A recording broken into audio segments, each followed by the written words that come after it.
Habari za wakati huu wafuatiliaji wetu wa kipindi pendwa cha Dondoo za Wafugaji na Tari wa Zamu.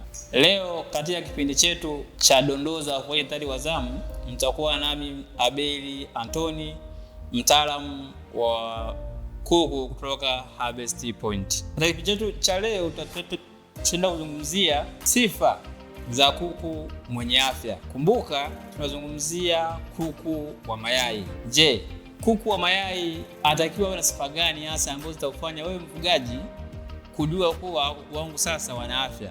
Na kinyume na hapo, manake itaniashiria kuwa kuku wako hawana afya stahiki. Jambo la kwanza, tutaangalia muonekano wa nje. Muonekano wa nje tunaangalia manyoya.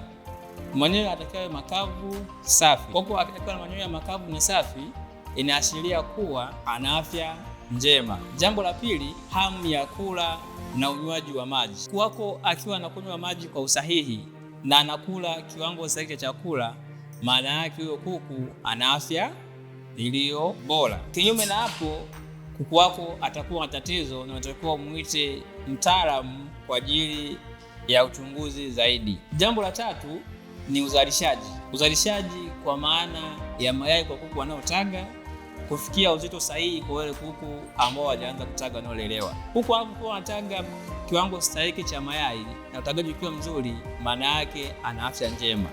Lakini pia kwa wale kuku ambao wanalelewa, kuku wanapofikia uzito sahihi, ulaji na uzito umekuwa sahihi, kuku pia ana afya njema.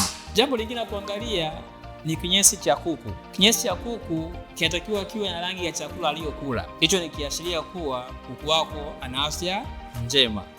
Kinyesi kikiwa na rangi tofauti ya chakula chokula, maana yake huyo kuku ana tatizo na unahitaji kumuita mtaalamu kwa ajili ya uchunguzi zaidi. Jambo lingine pia watazamaji na mfuatiliaji wetu, jambo lingine ni kuchangamka kwa kuku husika. Kuku mwenye afya njema atakuwa mchangamfu na hata pale unapeleka mkono kumgusa lazima arukeruke, atakuwa na uchangamfu.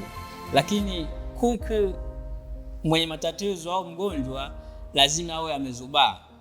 Kwa hiyo ukiona kuku amezubaa, tafuta haraka mtaalamu kwa ajili ya kuja kufanya uchunguzi zaidi.